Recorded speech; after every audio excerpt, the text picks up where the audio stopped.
Hello and welcome to Truth Xpose TV. My name is Aldwyn Altuney. I'm the host of the show and I have a very, very special guest today. He is 79 years of age. He went skydiving about 4 years ago in his 70s and he has healed himself of cancer. He's also about to run a half marathon. That's 21.2 kilometres, I believe, a half marathon at the Gold Coast Airport Marathon, which is coming up on July 2. And he has written 2 songs. His latest one is called Climate Change, the Song, which is due out in time for the 2018 Gold Coast Commonwealth Games. So today we're going to be talking about his story, how he's healed himself of cancer, how he stays so vital and vibrant at 79 years of age, and the truth about climate change we'll be talking about today. So please welcome Rob Kendall. Hello, Rob. Hey, Aldwyn, how are you? Very good, thank you. Thank you so much for joining us today. You certainly are a very inspiring man at 79 years of age. It's more like 70 is the new 40, they say now. So you certainly have had a very interesting life. You've also been a professional jockey for nearly 50 years. Exactly. So that is phenomenal. And what a life you've had. So it's hard to know where to start because there's just so many interesting things, but we'll see what we can cover in about an hour or so. So let's start at the very beginning. So what was your childhood like and how did you get into being a jockey in the first place? I had a childhood on the farm, so to speak, and starting there, with a very, very erratic schooling life. I was sort of schooled by correspondence for most of my early life, and at the age of 15, I was given an opportunity to become a jockey down in Melbourne. And so on the 23rd of January 1954, I took off, flew the coop, so to speak, and to start my career on being an adult at the tender age of 15. So that was quite a massive change in my life, and so that's basically where I started my first career. Okay, and what was it like being a jockey for so long? I know there's a lot of controversy about about horse racing nowadays. There's been some deaths, and there's been people say that the horses are injected and things like that. There's all sorts of stories about what really goes on behind the scenes with horse racing. I guess in your time you've probably seen just about everything. So how did you find it working in that industry for so long? And did you see some things at times that you would maybe prefer not to have seen? That's exactly right. Yes, it was. But having said that, for all the 49 years that I've ridden as a professional jockey, if I have a return to this planet, I want to come back as a racehorse because they're the most looked after and pampered animal on the planet. And yes, I've seen the best and the worst of it. And as a 15, 16-year-old, galloping around with the big fields of 32 horses in the race and seeing crashes every day of the week, it was quite alarming. And over the period from say the turn of the century to now, we've had something like about 400 jockeys killed and thousands maimed from that. And to tell you how dangerous it is, it's the only job in the world where the ambulance follows you while you're working. Wow. So that's something. But no, there's been some massive ups and massive downs. It's a very high energy profession. I'm lucky I was born little, I stayed little, and I'm still little. So I didn't have to have the worries about having to starve and see what a lot of the other guys go through today. And so the racing started off in the back blocks of Victoria when they used to race only on a Saturday, and you'd travel for miles to get rides, and the things I saw out in the country were the cheating and all that was going on in the background, but again, it's such an exhilarating industry. And I was when I retired in 2003 from race riding, the age of 65, it was, you know, I still had plenty to do, but there's another great story as why I finished at that particular age. Yes, you did last a long time as a jockey. That's it was definitely, you know, quite a while there. So you obviously loved what you did, and you did very well with it as well. Yes, I did. I did well. I was the leading apprentice in Melbourne in my first 12 months, which is sort of one of my little hallmarks on my career. And then as I aged a bit, I had a terrible fall in Moonee Valley in 1957. Which put me in hospital and in a wheelchair for quite some time, and recovering from that was a bit of a test on the body and also on the mind, because being pushed around in a wheelchair and not thinking you're going to walk again was quite frightening. But the captions on the recent articles in newspapers and that they've always opened up as walking away. You know, I should have been killed in the first accident, and I've broken virtually every bone in my body. During the industry, there's very, very little of me which hasn't been broken. And when I retired, I was nursing an 18-month-old baby boy, and I thought, well, after crashing and finishing up in the Brisbane hospital at the age of 65, I think it was time to give it a bit of a miss. So I reluctantly retired, but I'm still actively involved with race clubs and doing public speaking for the race club. It's still as part of the industry which I've loved for the last 60 years. And how have you seen the industry change in that time? Well, I've seen it change from the fact that back in the early days, the prize money for the racing was virtually a bag of spuds, so a bag of potatoes. That's what you got for first prize, basically, and it was very, very poor. Most of the jockeys, like mine, a fellow called Scobie Breesley, who rode for the Queen. He rode here in Australia. He was a champion jockey, and he didn't finish up a rich man. Whereas today, the riders become millionaires before they're 21. It's changed because there's so much money in racing these days. It's just so it's like football. You know, $1 million players, you got $1 million jockeys, and so that's the big difference. I'm privy to any of that, obviously, because when I left Sydney in 2002. 1992. I'm sorry. I was a battling jockey, leaving Sydney behind and heading for the bush to earn a living after the financial crash that took my business away from me back in the 92s. And it was good. We had a good time. We travelled the country circuit and rode quite a few winners to help us get over that initial crash in Sydney. It wiped out my architectural career back in Sydney. But yeah, the hallmarks along the way, like in the 80s, I may have come back to racing at Randwick, which was the mecca of racing, and after a couple of years there, I was invited by the great man himself, Bart Cummings, to come and ride for him.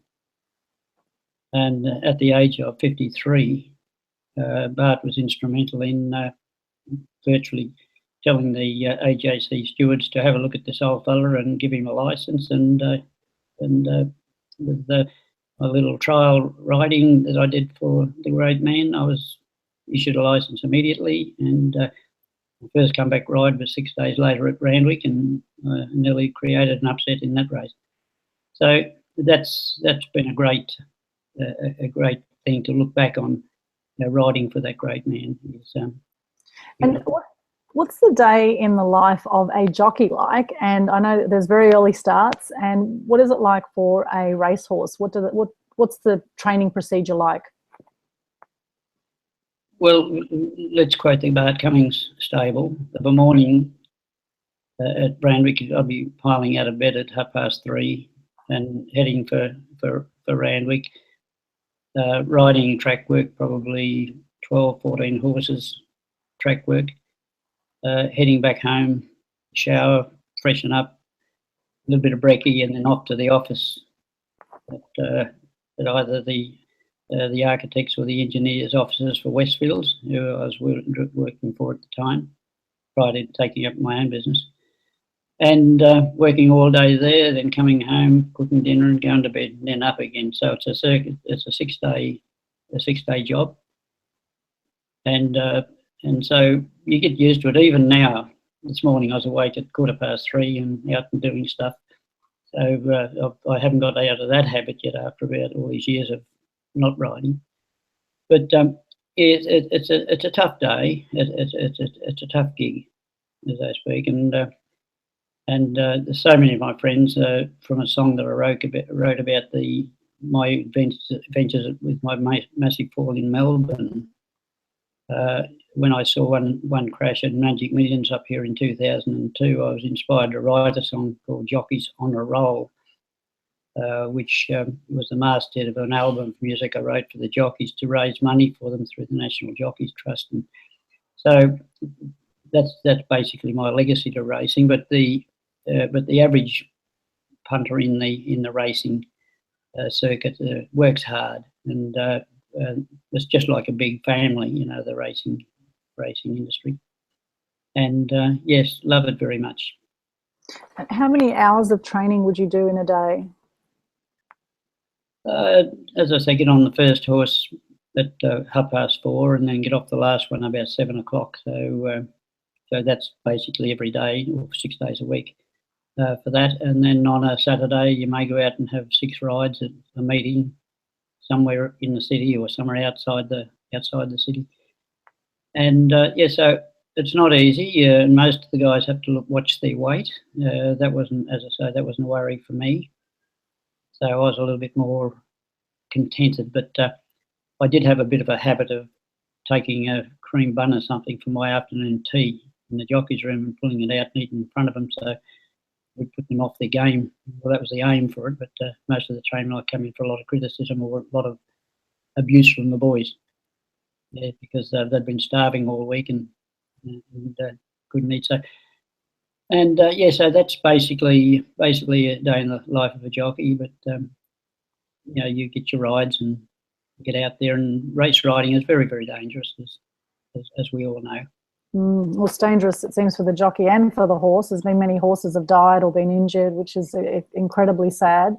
And happened recently at Melbourne Cup, didn't it? And one horse that died didn't want to actually race, yet it was forced to race. And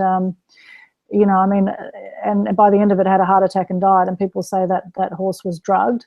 Well, I don't know for sure, but it's very concerning when you hear these kinds of stories. What are your thoughts about that?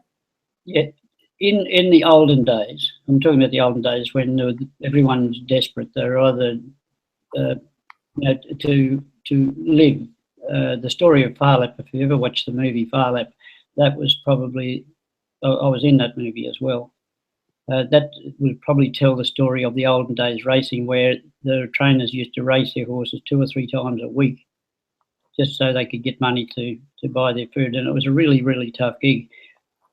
But today, with all the swabbing and that of it, they keep it free. Whereas in the days, so the days of Phar Lap, he was the first horse that was thought of to be poisoned, but luckily enough, been living in the dark old ages. I sat in the feed room with Tommy Woodcock and a friend of mine, Jeff Lane, who we were both jockeys, and Tommy, who trained Phar Lap and took him to America, told us exactly what happened to Phar Lap. And as it was back then, they used to give their horses little shots of arsenic wrapped up in butterballs, and before they'd race, and they would lift. It would give a lot of adrenaline and a lot of false oxygen into their body. So with arsenic, it doesn't go from your body; it builds up. It's a matter of building it up, So Farlap, after about 50 starts, had 50 shots of arsenic in his body. And so he died of poisoning in America. And when they extracted his heart from him, it was twice the normal size. Wow. So desperation was the way of living back in those days when I first started riding. So, and the day that I fell from that horse, or the horse fell with me at Moonee Valley, it died of a heart attack, most likely due to the arsenic content in its body. And when I saw the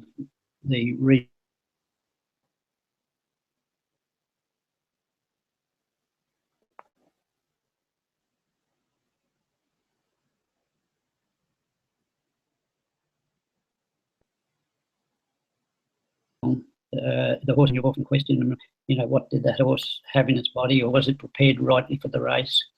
We'll never know. But these days, it is a very clean industry. There's none of this johnnying around because there's so much money involved. People, the people are becoming millionaires, even the trainers and the owners and the jockeys, and the top 10% of the people actively in the racing are pretty well off. So that's where it's all changed. And with Farlap, how old was Farlap when the horse died, and what's the life expectancy of a horse? He was a 6-year-old, I think, at the time. Yeah, he was great. But he was an extraordinary horse as well. Like, we have extraordinary horses today, like Black Caviar, who won 26 races straight, and she did that purely on ability, and that's what they're doing these days. And they're running, say, compared to Farlap, they're running something like about 12 seconds faster in the race, which is a long way. So that's how it's come up. But the horses are very well looked after now. They're protected. They're just treated as part of the family, and the bad element in racing don't last. They get picked up fairly quickly, and they're sent on set packing. So what is the life expectancy of a normal horse if it was just grazing in a paddock, as opposed to a racing horse? Well, there's one of our recent sires died a couple of weeks ago. He was 22. That was one of the racing horses? He was a race horse in the start horse, so he is 22. So you get up over the 20s, the race horses, if they even horses that maybe win a couple of very minor races become part of the family, and they'll just poke around out the back, and unusual to see them live well beyond 20 years of age. So, and naturally, if they were just grazing in a paddock, how long would they live? Much less, because they don't get looked after. You see, they'd probably 14 or 15 would be. Oh, okay. You've got to imagine, yeah. So they're very well pampered. They're looked after, and even when they retire, there's so many especially girls that take them for shows, and most of the horses you see at the shows are the race horses that they have in all their eventing. But there is a life after racing with horses. It's not the old thing about putting them in pal tins, and that doesn't occur. Yeah, it's interesting, the whole world of racing, and greyhound racing has come under scrutiny because they've had live bait, and it's been banned now in several areas around Australia. I mean, there's been some absolutely atrocious practices with greyhound racing. So yeah, the horse industry, it's an interesting one because there is a lot of money in it, and it's been around for so long. It's such a tradition, I guess. It's I guess what saddens me is when I see a horse break its leg and get put down because of it. Like, why don't they actually just fix the horse up instead of just putting it down? What's the reason for that? Yeah, well, some they do. Well, the race horse's legs are very fine, and say the fetlock part of the joint of a racehorse would be no bigger than my wrist or your wrist. So it's a very small animal, and you got him. The animal's up around half a ton, and they're travelling at 60 k's an hour. So there's a lot of sort of stress goes into that part of the horse. but the reason that they put them down is a humane reason, because to actually fix that leg, especially the fetlock joint, which is always the one that usually goes, they've got to have them hanging like in a like a hammock, so the legs don't touch the ground, and for the horses fetlock to join or to sort of repair takes a long time, and by that time the horse is he's sort of all out of kilter, for the want of a better word, and just as likely once he's probably pig roots or bucks or something, he'll break that leg again. So that's the reason. But there's not that many of them sort of go down with that, because the trainers are aware of any damages. If there's any doubt with them, they don't run them, and Right. the veterinary surgeons are at the barriers to check the horses before they go in, check them when they come back. So it's pretty well. They're pretty well monitored, compared to going back to that very early stage. But racing is a big industry. It's the third biggest industry in the country, and it's a beautiful industry, and we're all family basically. The racing people are all family. Yeah, it's this show could be called "The Truth About Horse Racing," but so it is the truth about climate change. I just find the whole industry very fascinating, and I'd like to what we could do a whole show on horse racing. I'd like to chat about one of your hardest times when you had bowel cancer in 1995. You found out you had an advanced stage of bowel cancer while obtaining a mandatory medical for a jockey's license, and you were rushed at the time to Lismore Base Hospital, and they found there that you only had 1 litre of blood in your body, and then you had 26 hours of blood transfusions followed by an operation. Now, you said earlier when we were off air, you said that 7 litres of blood is about the average in a body. So you had 1 litre of blood in your body. So can you explain what happened there and how you actually came out of all of that? Yeah, I just moved to Ballina from down south, and I was recovering from a smashed right wrist that I broke at the Aldwyn Cup meeting some 6 months earlier. So. And my fiance stayed down in Gundagai while I moved up with the horses to set up our new training progress headquarters at Ballina. And my first meeting back after the broken wrist was at the Queen's birthday meeting at Ballina that was in June 1995. And I had a few rides that day, and I'd been working. When I'm saying working, been riding work in the morning. I'd be doing probably 10 or 12 horses every morning. And on race day, I had 6 rides at the race meeting, and had a quite successful day for my first day in a brand new area. And so next day, I had to go and obtain a mandatory medical to get my license, to renew my license. And when the doctor completed that, he told me that I was very sick, which was a bit of a surprise to me, and he sent me off for an X-ray, and so that was okay. That was on the Tuesday. Wednesday night, he rang me and said, "I need to see you in the surgery straight away. Don't drive a car. Get someone to run you down." Well, I was not sick. I did not feel any distress or anything at all, and I was quite concerned and amused by the doctor, and so I drove down. I didn't take any notice of that because there was nothing wrong with me. And when I got there, and he said, "You have bowel cancer and you have it bad." Wow. Immediately. Well, I was just afraid what I was hearing. I never had time to get a second opinion. That's how quick it was. So on the day, I was picked up because I wasn't allowed to drive by a mate, Dennis Watling at Ballina.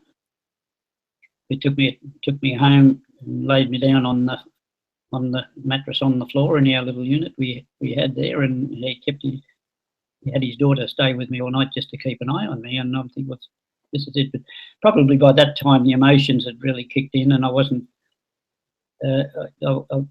sort of interested in ringing anybody, even Vicky and my daughter who was in Sydney. And so Dennis took that on me because I couldn't ring up and tell them I'm going to be dead by the weekend, is what the doctor said. You don't get treated straight away. So on the Thursday and Friday, I spent at the university wing of the hospital, being examined by doctors and students. And one of the guys came up to me and said, Mr. Kendall, he said, we don't know how you're living because you've got no blood. And he said, you're just amazing. Just amazing that you'd be able to do this. And so on the Friday, I went home, got up in my pyjamas, toothpaste, and went back to the hospital first thing Saturday morning. I knew I was not going to be able to eat anything, so I thought, well, I better make a start and have a mixed grill, which I did before I went up to the ward. Got into trouble, of course, and but anyway, I'm straight onto the transfer of the blood, the transfusion in the left arm and out the right arm for 26 hours. So that was completed at about 4:30, 5 o'clock on the Sunday. And they prepped me Sunday night and wheeled me into the operating theatre at 7 o'clock on Monday morning. And on the way in, the doctor said, mate, he said, we give you 15% chance of getting you out of this. Mm. I said, don't worry, Bill, because Bill was a horse owner I'd met on Monday at the races my first day. He was a surgeon. Don't worry, I'll be back. Too much to do. And went in. And then the incredible thing, I woke up in recovery sometime later. There was so much noise in the ward, and when I turned around, there was a nurse sitting at my bed head, and an older nurse, and just sitting there nice and quiet. And she leant over and close to my face and said, "Your father's dead." And then she retracted back into the chair. And of course, next time I woke up, Vicky and Bronwyn were sitting in the area where the nurse was, and I told him, I said, the nurse came in before and told me that Dad died, and Bronwyn replied, she said, well, Dad, she said, we've been here for 2 hours and since you've come out of surgery, and there's been no nurse here, but when we were in Tamworth having a cup of coffee at lunchtime, we got a call from Colin to say Dad's just passed away. So make of that what you wish, but to me it was a very spiritual moment, and that was all right. 10 days had passed, and I was ready to be discharged, so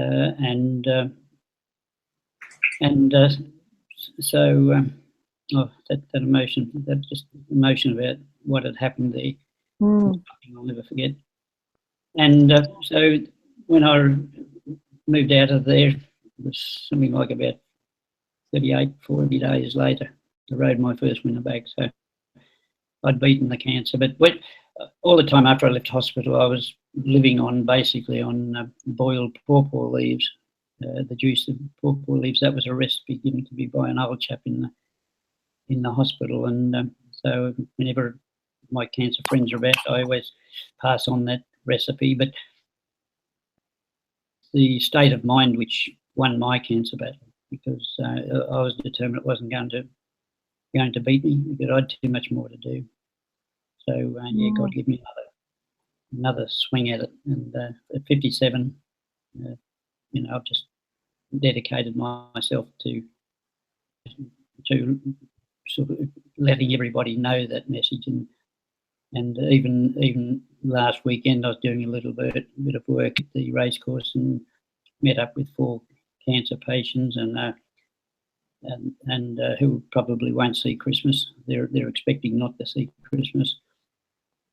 And the other day, out at a town planning meeting at the council, the the chief planner lady has got brain cancer, and she's looking forward to her mortality taking over.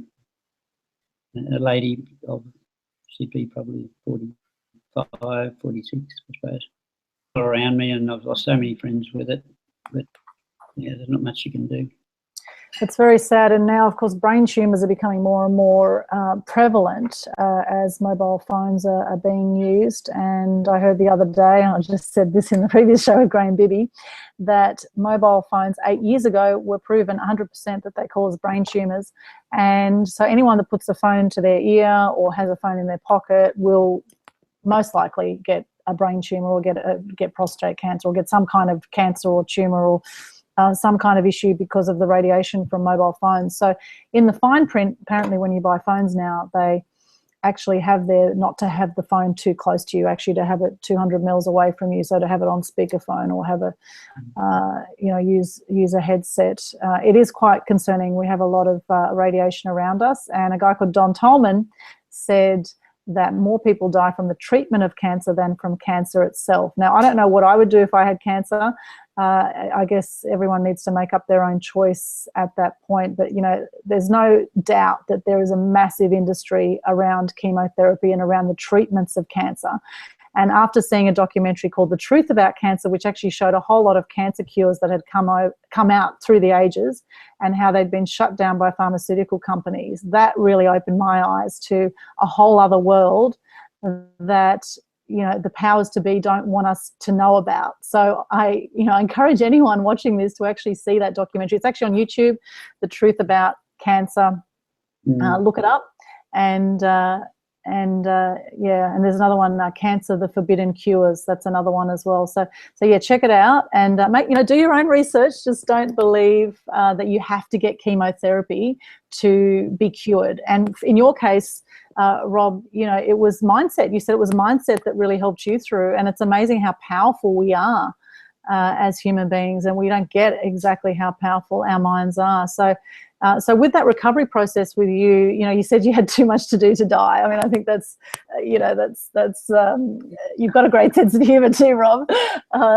Yeah. I think Bill was quite shocked when I tell him, "Oh, don't worry about this, Bill. I'll be back." But I think in his mind, I was just another statistic in that 5% of people or 15% of people that don't get through there. But in retrospect, even listening to what you're saying there now, I think why I got through is because of the positive attitude to it, and also I didn't have time to mess around. I didn't have time to have people prodding me and poking at me, because I was in virtually straight away.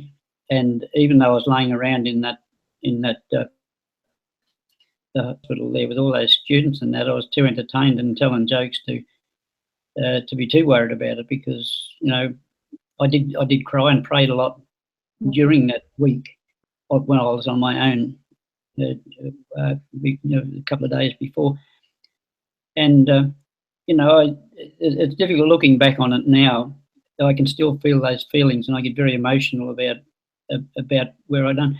But I was up walking, like I've broken my legs a couple of times and my arms and back and you name it. And I was always out of bed next day. Well, I was out of bed next day with this cancer, and I had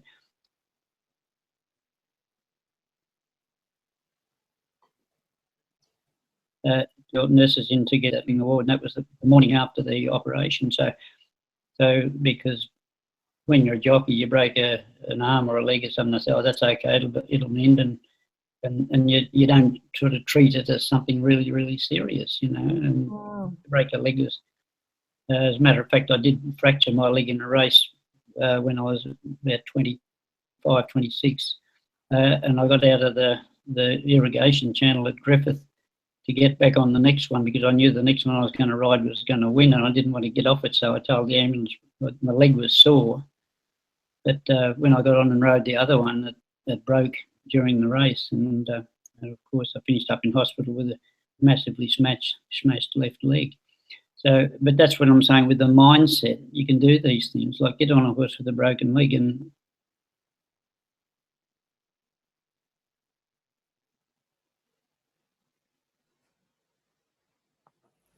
ride just because in the race, it's just the tool that these these misfortunes, like getting cancer when you've, like I'd ridden work in the morning, that I was told that I was going to die by the weekend. I would, the strength of it, and by telling the vet, the doctor, I'm not going to go anywhere. I've got too much to do, and that's the way life is. I mean, you've got to take a positive attitude to it, and that is a major thing in my life, that I don't get down about anything, and so everything I do, with my music writing, with my architecture, I still work. I'm doing more work now as an architect than I did in my practice in Sydney. Wow. And because it's all the mind, people at 79, they're either dead, they're travelling the world, or laying in a nursing home somewhere. So that's not. That's not amazing how quickly people die after they go into nursing homes, or even after they retire, because they lose their passion, they lose their lust for life, they've got nothing to live for. Often, not always, of course, but a lot of people do. They just kind of lose their lust for life. Whereas you are a complete inspiration. You've had 6 children, you've got 6 grandchildren, you've got 3 great grandchildren. I mean, that must be something to look forward to as well. Of course, the family. And on your 76th birthday, you went skydiving for cancer research, jumping from 15,000 feet at 204 kilometres an hour at 76 years of age. That is amazing. Can you explain what that experience was like, please, Rob? The experience was travelling at 204 k's an hour, but the big heavy guys, they travel at 230 k's an hour. See, so it's a bit longer to get down there. Wow. But I suffer from acrophobia, is it? No, that's spiders, but I also don't like them. But heights, I'm terrified of heights. Right. I like to have a scotch or something to quiet me down, and I don't relax until I get well and truly in the air. But once I get up at 15,000 feet, I feel safe. So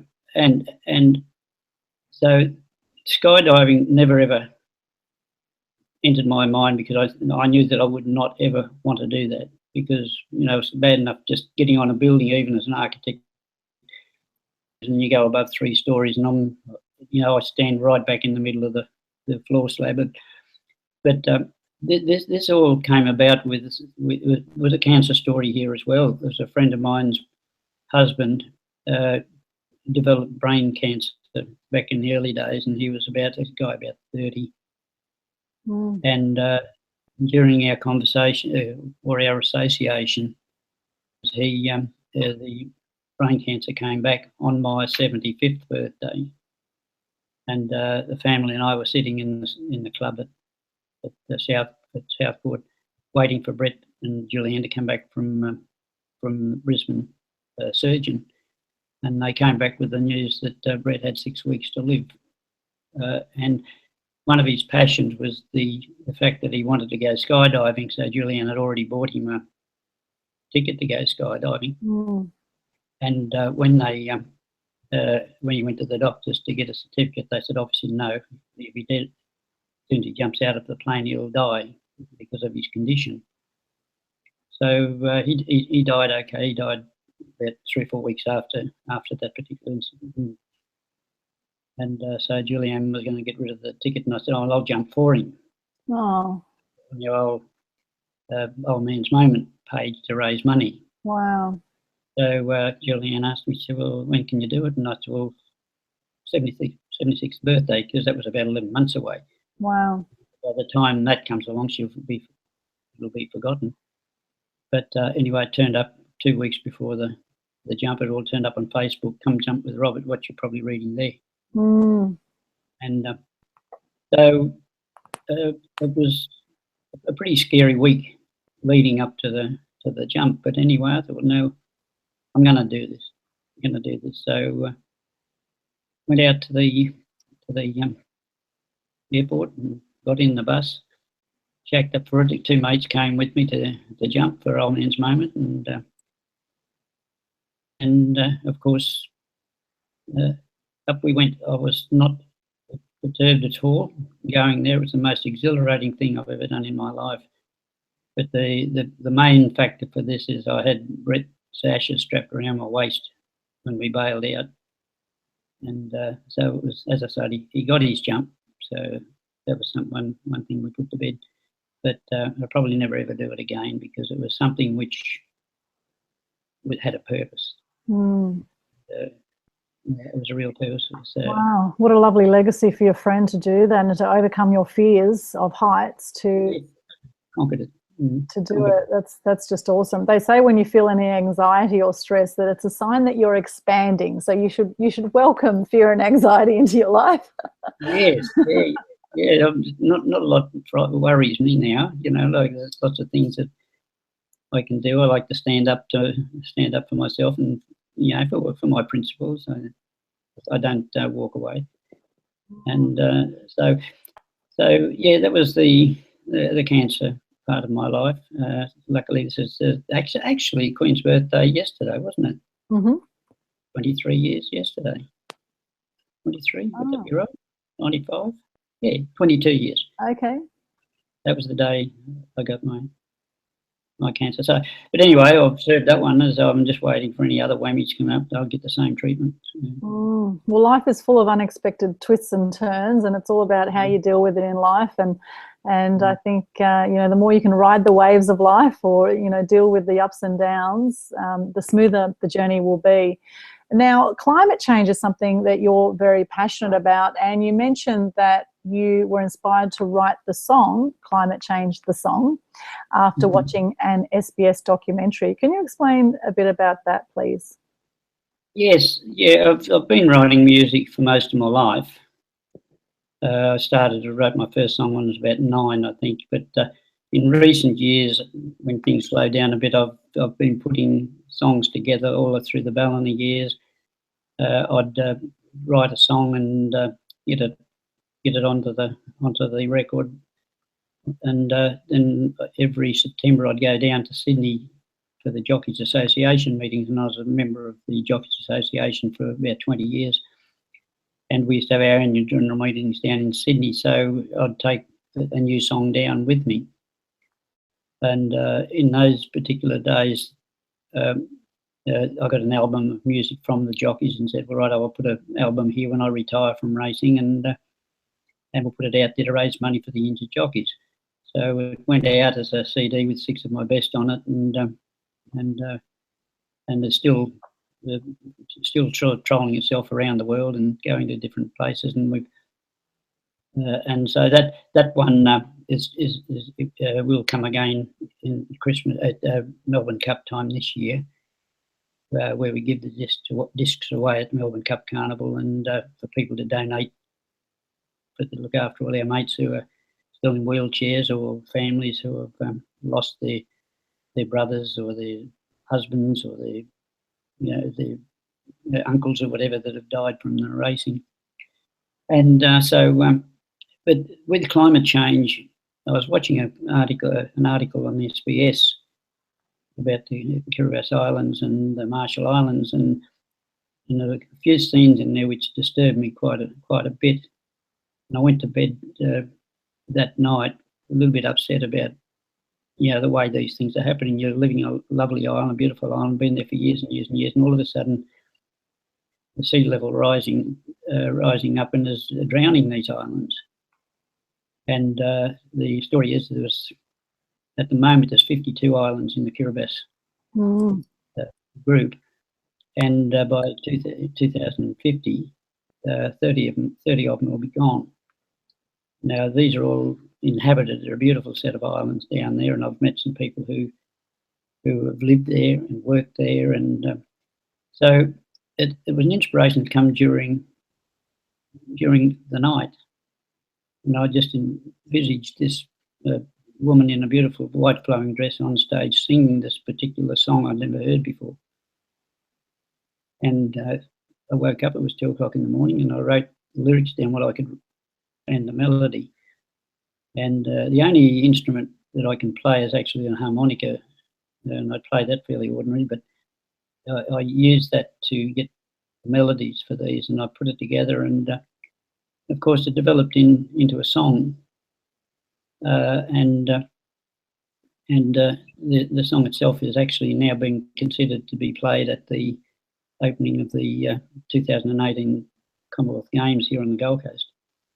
And so we had our first meeting with the group, the Tom Morton's group, during the week, meeting the singer, and of course the excitement starting now because we've got to put together a band, because the way I recorded the music was individual artists.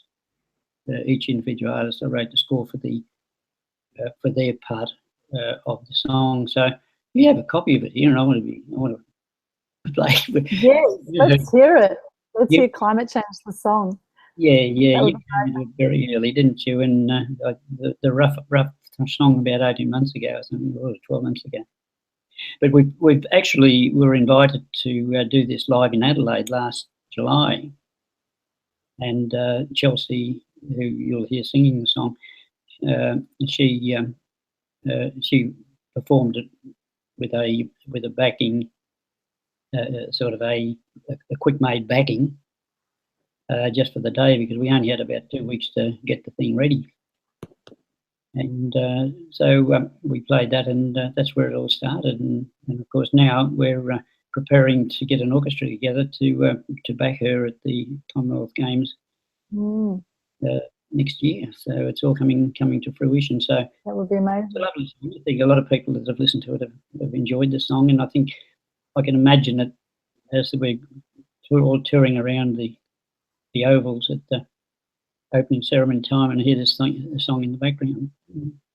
That's great. Well, if you could please press play for our viewers, that would be great, and have a close listen to the lyrics. The lyrics are really beautiful, and then we can talk a little bit about what we know about climate change and what the mission of this song is.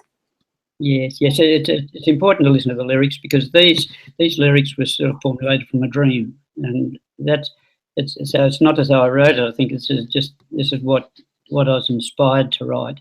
If I tried to do it again, I probably wouldn't be able to do it. But anyway, listen to the lyrics and just enjoy. Thank you.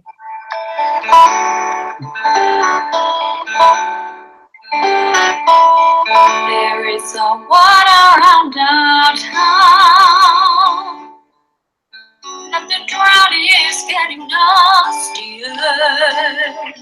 But some clouds are seen afar, they're followed by a star, is the hope that keeps us going, while people in their island homes see the shoreline getting closer.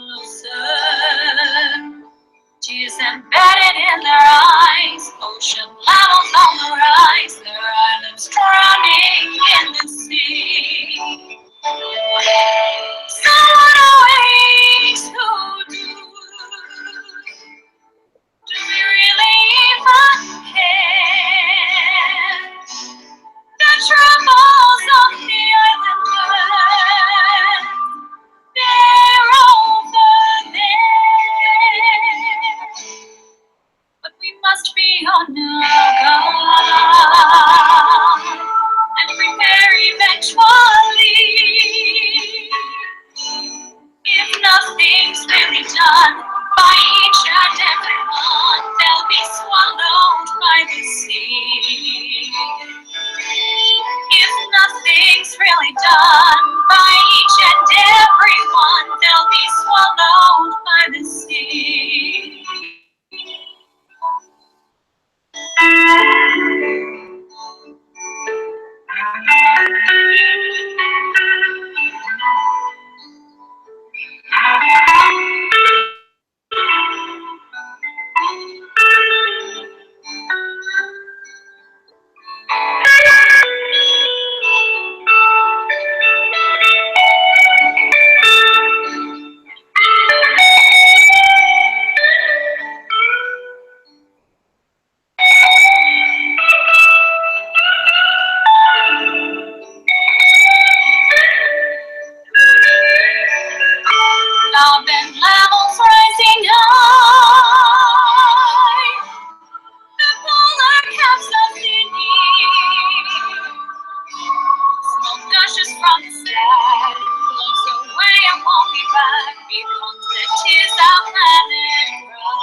as round as 7 seas.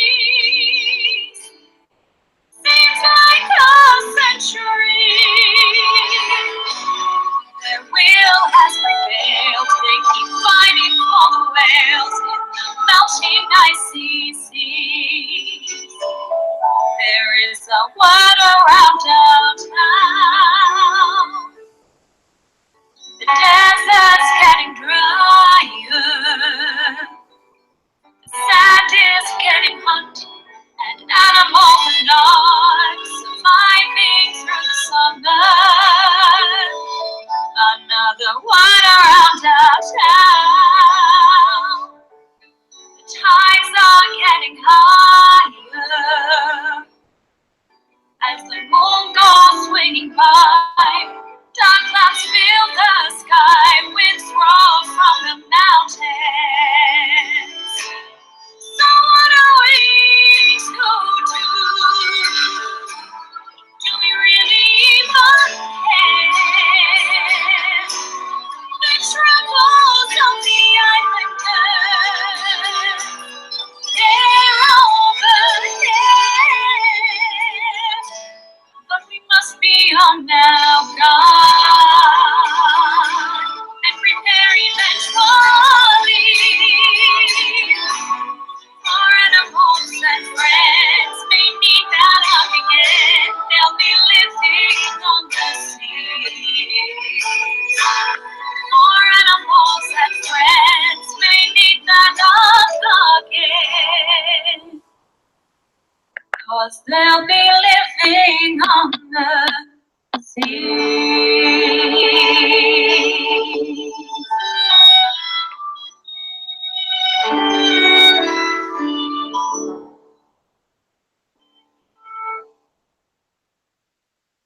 Yes, it's something that's is very much on people's minds these days. You know, every time you turn the TV on or the radio or anywhere in the streets, climate change is becoming a big issue, and so it may because of the the things that have happened, like from when I was a child. You know, we used to pick the flowers out of the garden and the veggies out of the garden, and no one had modified it or done something to it, put something in it, filled it up with poisons. Whereas today it's a different matter, and I think it's got a lot to answer for. You know, what people are doing to the planet.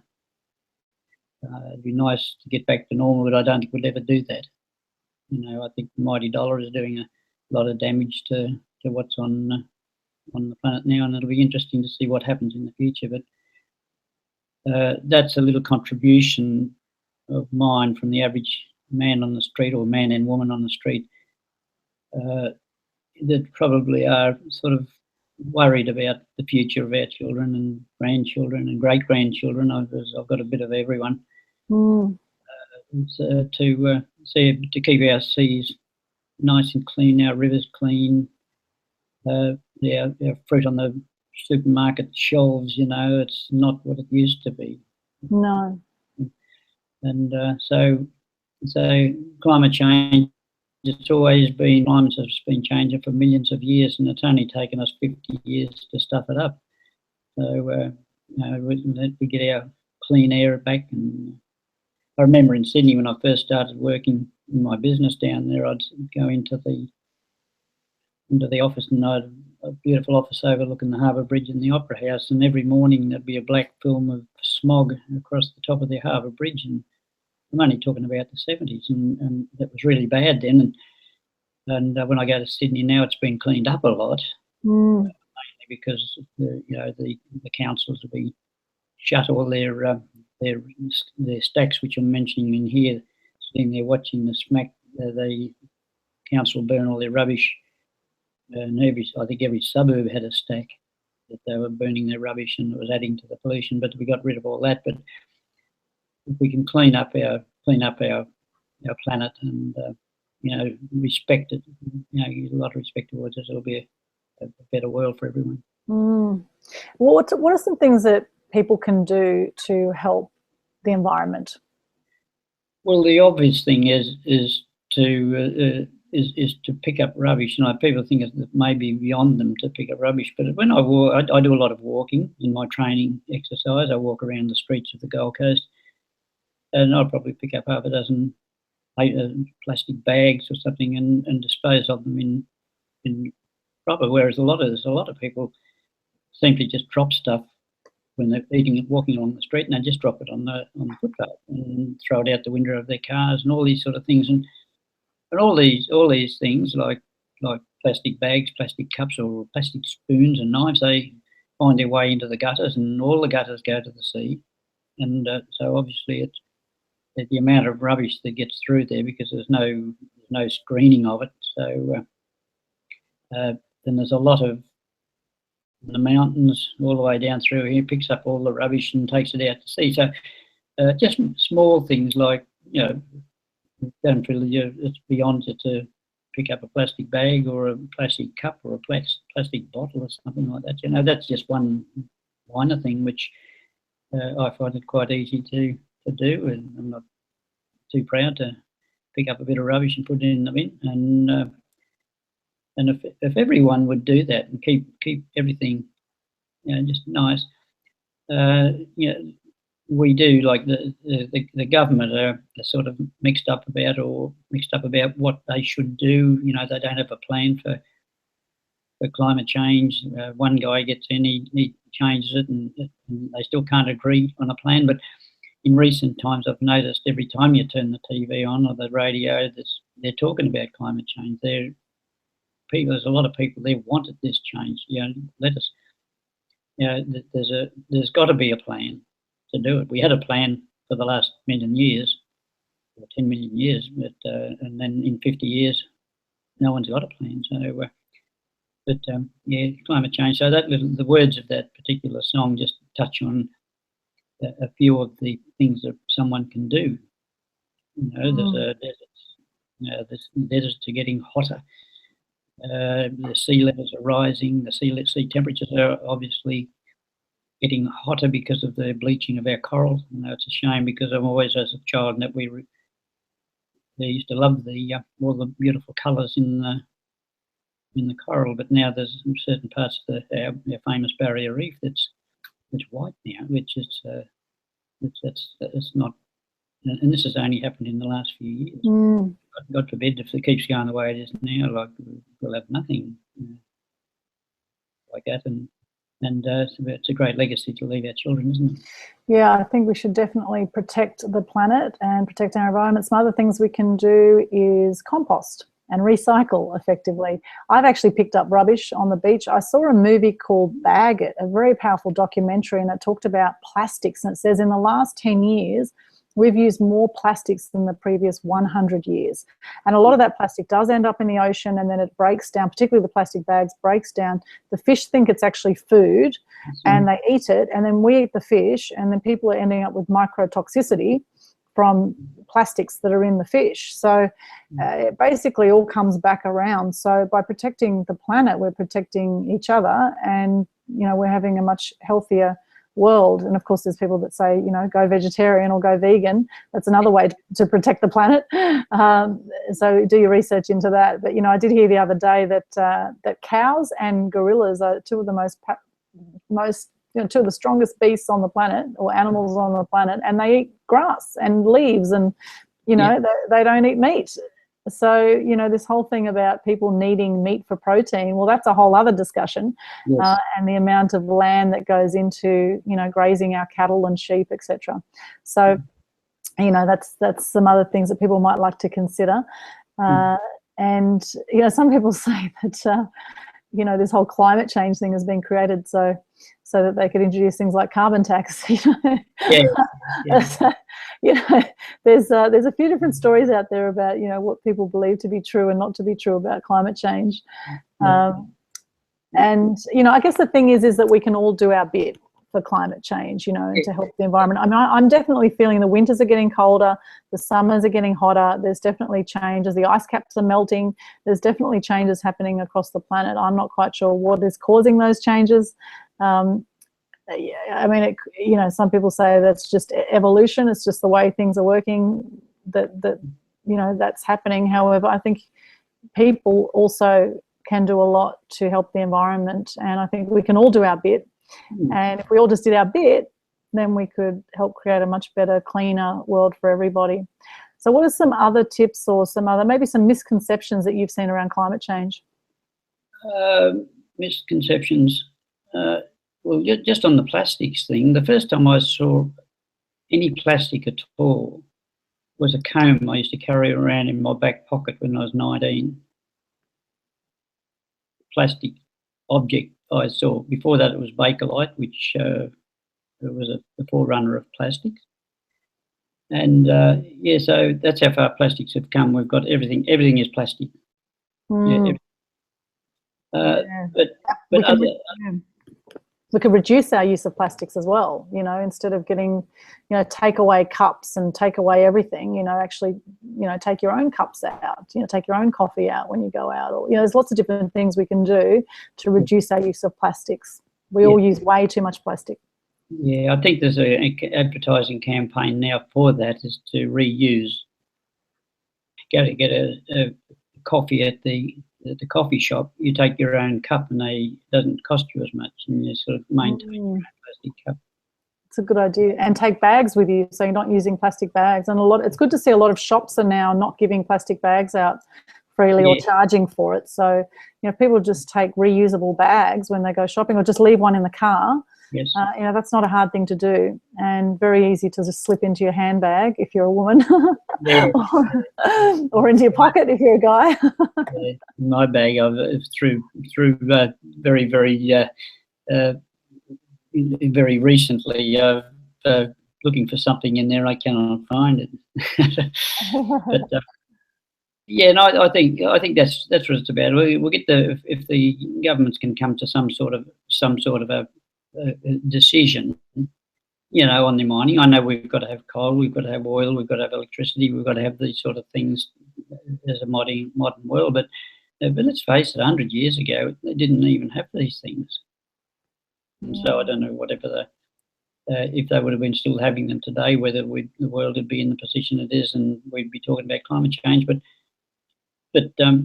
as I say, the last 50 years, and I've seen it firsthand, and so I think I'm entitled to, you know, people expect that I could write a song like that, which have the words for somebody to listen to, and as I say, every time we make you aware to pick up that plastic bag, or just to some of your normal lazy habits, to even put you in a better state of mind. You know, like rather than being a slob or whatever you would like to call it, but hopefully that the government can finally address the problems, and because there's more people on the planet than there's ever been now, and people like myself now, I'm almost up to the magic figure. I'm still intending to live till I'm 100, because I can't go before that because I've got too much to do. You see, so.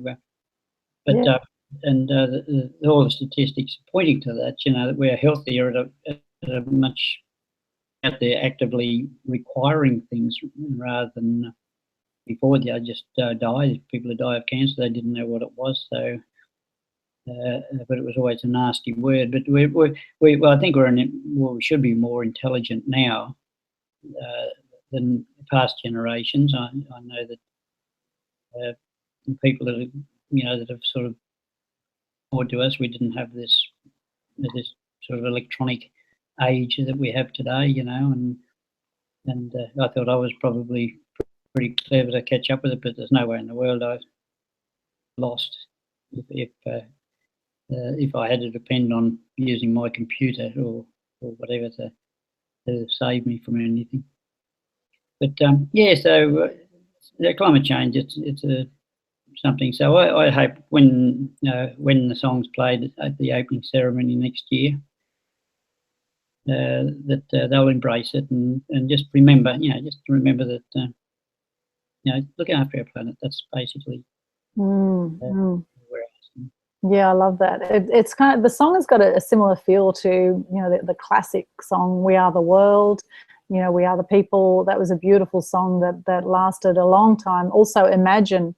you know, Imagine All the People with John Lennon. That was also another brilliant song. And Climate Change, the song, your song, has got a similar beautiful feel to it, you know, that you get moved by it. You know, it's really beautifully written, and the music is stunning, and I think it would be amazing to have an orchestra behind that music. So I can't wait to see that. I really do hope that that comes through for you. Now, we do need to wrap up fairly soon. We can chat, you and I. We can chat for hours, no problem at all, Rob. So we might have to do another show sometime and do a second instalment. But I'm so excited for you because, and amazed, because the last 6 years you've been doing 10-kilometre runs in the Gold Coast Airport Marathon. And this year, in just 2 weeks, on July 2, you're going to be running the half marathon, 21.1 kilometres. Unbelievable. So what has inspired you to go the extra miles with the half marathon this year? Well, I tried for 6 years to win the 10K in my division, and I kept running second and third.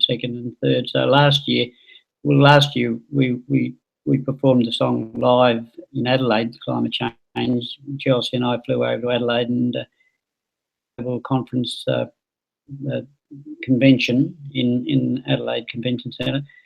And so I missed it last year, but the year before I ran second. We were 63 seconds outside the records, and I think I mustn't have been beaten by much.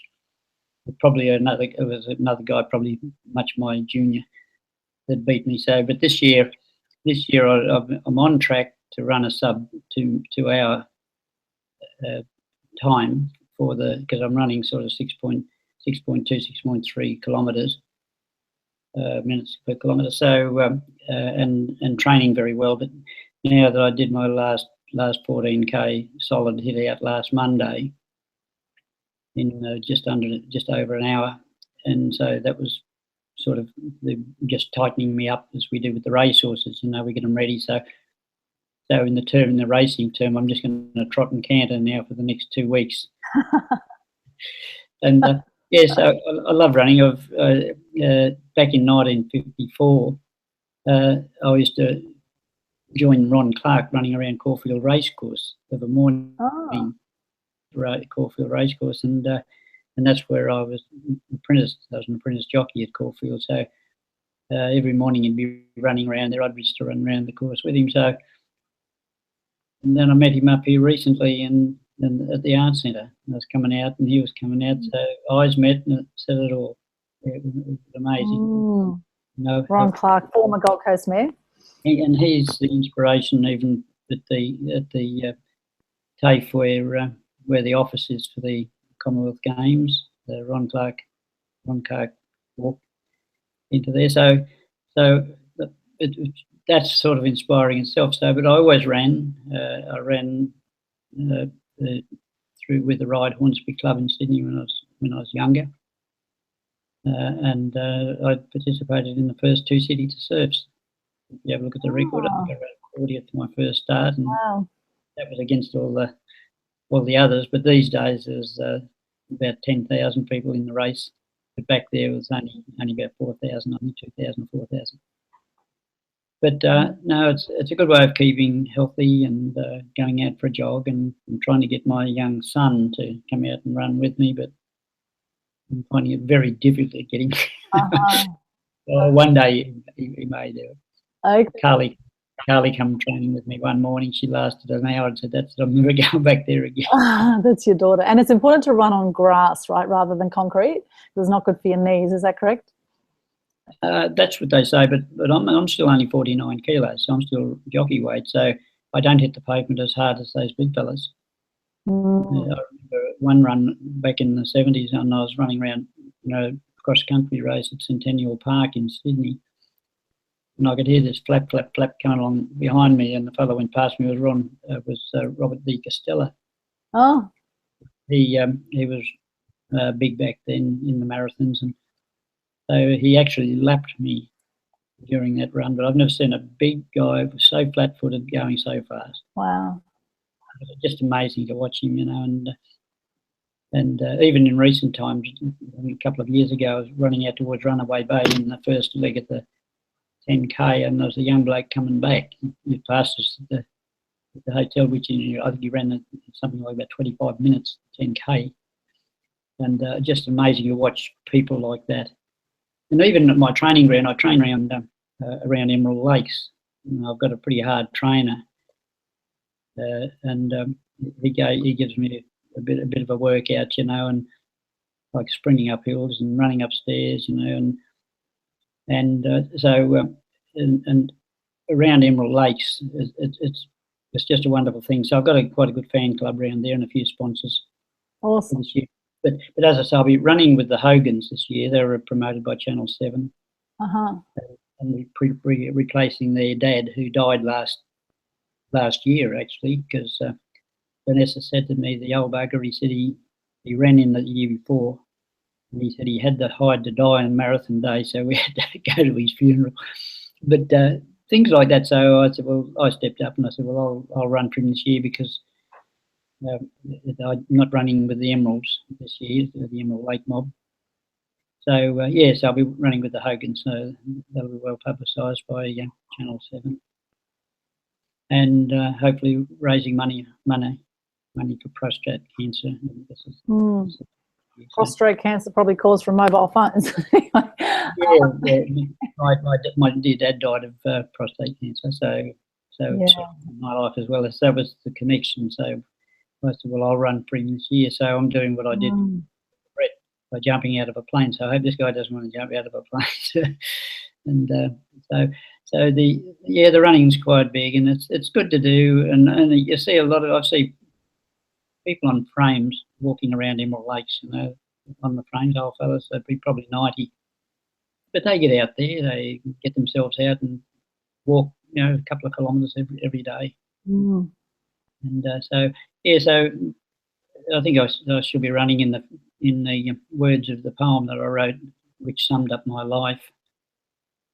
It was called 77. I wrote a poem on my 77th birthday, and sort of highlighting the double digits, like the 11, the 22, and that. And that turned out quite well too. Yeah, that's another inspirational thing. So, how much training are you doing for the half marathon at the moment?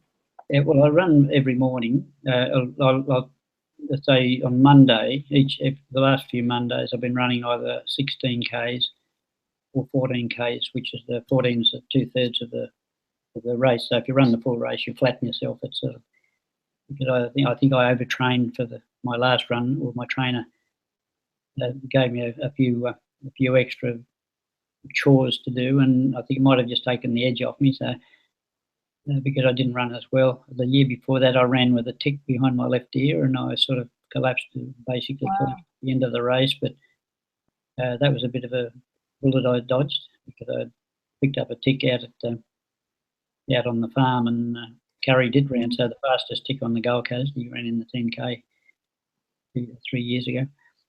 And but the training process now, I'll have a day off every second or third day, and I'll just do a walk. I walk a kilometre, run a kilometre, walk a kilometre. So it's interval training, like we do with the horses as well. A lot of horses like interval training, and especially for long distance running.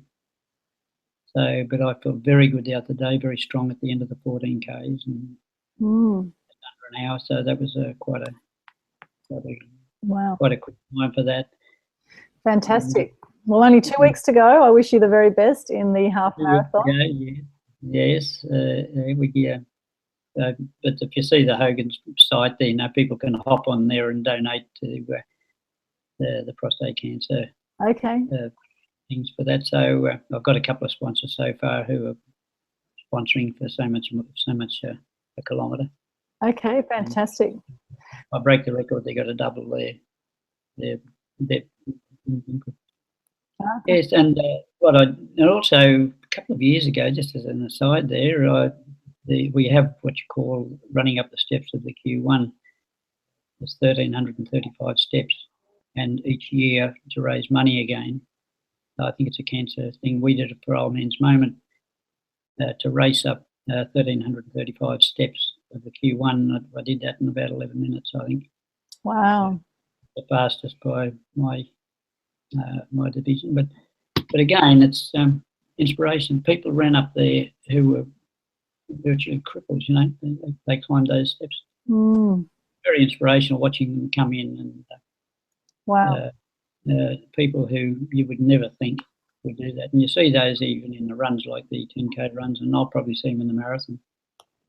Pass someone on just on a one little guy they get. Well, you are certainly a very inspiring man, Mr. Robert Kendall, and it's been an absolute pleasure chatting with you. I'd like to share this quote that we've actually got written in the promotion on YouTube, in the blurb about this show. I just would like to read this, and then we'll have to wrap up shortly afterwards. This is what you have said. My memoirs are punt high and follow on. Don't look back. Yesterday is gone and is only good if you want to remember something. There is no future in yesterday. Live for the present and look to the future. That is really beautiful. And any other mottos or any final words you'd like to leave with our viewers who are watching this? Thanks for joining us. I can see we've had quite a few people hop on the live show. Any final words, Rob? People often used to ask me for tips when I was riding. You know, they'd like to get on a winner. They'd ask me for a tip, and I'd always say, be kind to your mother. Yes, nice. Be kind to your mother and be kind to yourself as well. Be kind to others and be kind to yourself. Wouldn't it be wonderful if the world was kind to each other and if they were thoughtful? You know, I was thinking earlier, we were talking about the environmental things. I thought one thing really annoys me is when I see people throwing cigarette butts out of the car windows. And when I was working as a journalist, I used to do the police rounds, and the number of bushfires that were started from people throwing cigarette butts out the window was unbelievable. And it's just thoughtless. It's laziness. It's, you know, if people just be a little bit more conscious and a bit more considerate of others, it would be great. They're only little objects, but they're a very powerful and sinister object, especially into the gutters where the birds get their food. Yeah, exactly. So the nicotine runs into there, but yeah, a little bit of humour in this era. I used to have a girlfriend, and the reason for that was that she couldn't keep her mouth shut long enough to light one. So, oh, that's funny. I like that. So well, you do have a great sense of humour, Rob, and we can literally chat for hours, as we have many times over. And I think we'll just have to do some more shows with you down the track and see how you go in the half marathon in 2 weeks' time, and also see how you go with the climate change song. Now, if people want to connect with you, how can they connect with you, and how can they support Climate Change the song? Climate Change the song. It's hopefully being released around about February next year. But for the moment, it's a bit difficult because we haven't done up a website. That's our next job that we need to do.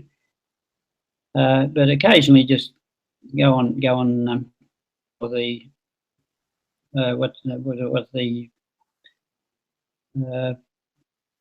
on the internet and Google up Climate Change the song. Always put the song after it, and it's going to appear there one day, and you will be able to download it. And of course, a lot of this money too that it generates is going to be going to cancer research. The number that was quoted, that anything, and 20% of anything that it earns will be doing that. It's going to be a sort of a legacy for that, and hope it does sell millions of copies and boost the cancer people. Fantastic. And I like to remind you, or if you're not aware, that there's parts of the world where people live to over 200. So you're saying that you want to make it to at least 100. Well, I think you can do better than that. Let's just see how you go. I think you'll go well past 100, actually. And particularly if you have a great attitude, as you do, Rob. So it'd be lovely to see other people with that attitude, you know, to it's so easy, and well, let's hope we can inspire someone to follow the lead. Yes, beautiful. And I'll share a quote that I heard not long ago, which I love, and it's really it's been very inspiring for me.